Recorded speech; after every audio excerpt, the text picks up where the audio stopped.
ദാരുണമായി കൊല്ലപ്പെടുന്ന മോനാണ് അബ്ദുല്ലാഹി ഇബ്നു സുബൈർ എന്നവർ. തങ്ങളുടെ വഫാത്തിന് ശേഷം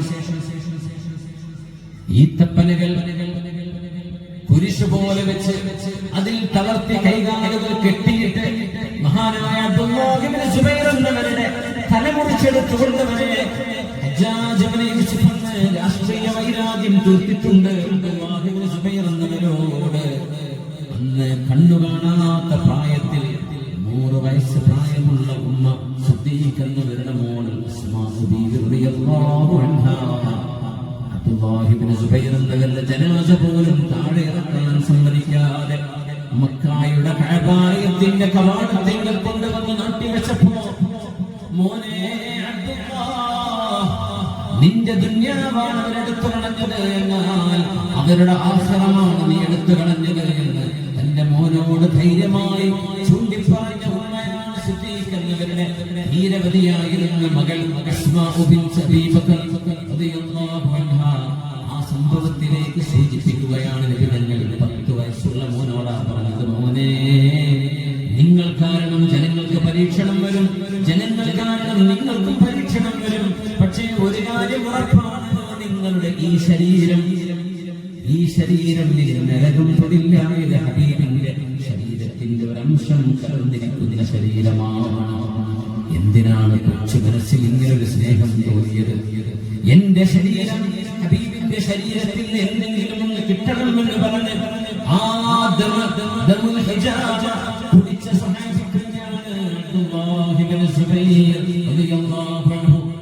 ബദരീത്വം നടക്കുമ്പോ സവാദ് ഇബ്നു ഗസിയ റളിയല്ലാഹു അൻഹു ഇതുപോലെ സമാനമായ ഒരു സംഭവം ചെയ്തുവല്ലോ. എല്ലാവരും നേരെ സഫായി നിർത്തിയപ്പോൾ പുണ്യനബി തങ്ങളുടെ കമാൻഡറാണ്, അവിടുന്ന് നബിയാണ്, അവിടുന്ന് ടീച്ചറാണ്, അവിടുന്ന് അധ്യാപകരാണ്, അവിടുന്ന് കുടുംബത്തിന്റെ ഹെഡാണ്, നബി തങ്ങൾ മുഅല്ലിമാണ്, റസൂലാണ്, എല്ലാമാണ്. ഹബീബായ തങ്ങൾ പതിനീകളായ സഹാബിമാരെ സ്വത്ത് ക്ലിയർ ചെയ്യാൻ നിൽക്കുമ്പോൾ അവിടുത്തെ കയ്യിലെ ഒരു ചെറിയ വിശ്വാസിന്റെ വടിയുണ്ട്, ഒരു വിശ്വാസിന്റെ കഷ്ണം. അതുകൊണ്ട് മഹാനായ സവാദ് എന്നവരുടെ വയറിങ്ങനെ മുന്നോട്ട് നിൽക്കുമ്പോ ആ ലൈനിലേക്ക് നേരെ നിൽക്കൂ എന്ന് പറഞ്ഞ് ദീപായുധങ്ങൾ തമാശ രൂപേണ മെല്ലെ ആ വയറൊന്ന് കത്തിയിട്ടുണ്ട് വിശ്വാസിന്റെ വടികൊണ്ട്.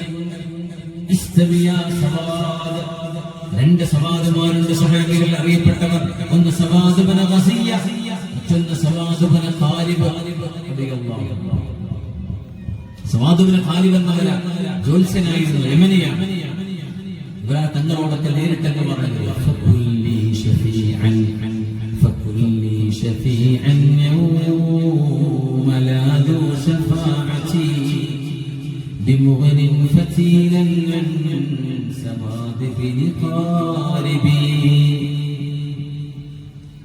ഒരു ജിന്ന് വിളിച്ചു പറഞ്ഞിരുന്നു, മക്കയിൽ പ്രവാചകർ ചേർന്നിട്ടുണ്ട്.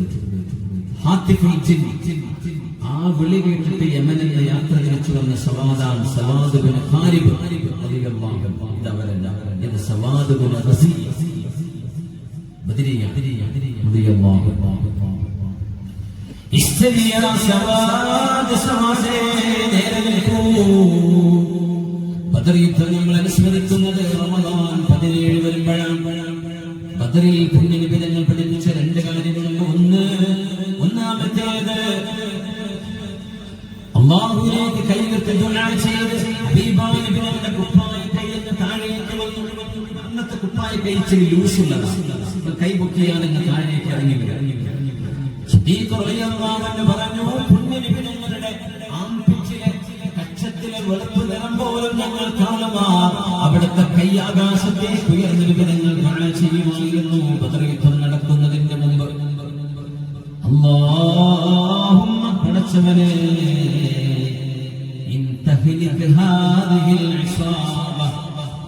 انتهلك هذه العصابة فلن تعبد في الأرض أبدا. ഞാനത് انتهلك هذه العصابة ഒരിക്കൽ പറഞ്ഞിരുന്നു. എന്റെ ഗുരുനാഥൻ ബഹുമാന്യരായ ഞങ്ങളുടെ ഉസ്താദ് ഡോക്ടർ ബഹാവുദ്ദീൻ മുഹമ്മദ് ജദീദ് സാഹിബ് പറഞ്ഞു, തുഹ്ലിക ഹാദിഹിൽ ആ ഒരു ഇഴറാമിനേക്കാളും നല്ലത്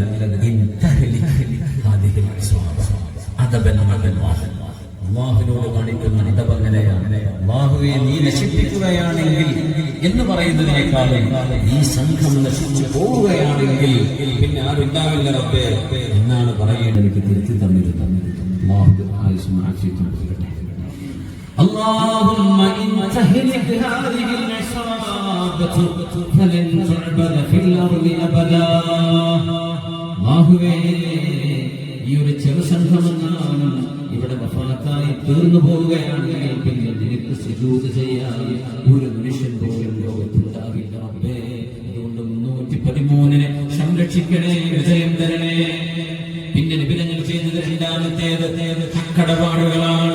ഞാൻ ആരോടെങ്കിലും എന്തെങ്കിലും ഇടപാടുകൾ ചെയ്തിട്ടുണ്ടെങ്കിൽ, ഗീബത്ത് പറഞ്ഞിട്ടുണ്ടെങ്കിൽ, വേദനിപ്പിച്ചിട്ടുണ്ടെങ്കിൽ എനിക്ക് പൊരുത്തപ്പെട്ടു തരണേ എന്ന് ഒരു നേതാവ് അനുയായികളോട് പറഞ്ഞിട്ടുണ്ടെങ്കിൽ അത് മുഹമ്മദ് റസൂലുള്ളാഹി സ്വല്ലല്ലാഹു അലൈഹി വസല്ലം അതിന് ഹബീബിന് മടിയുണ്ടായിട്ടില്ല. അതിന് ഹബീബായ ഞങ്ങൾക്ക് ഈഗോ തോന്നിയിട്ടില്ല.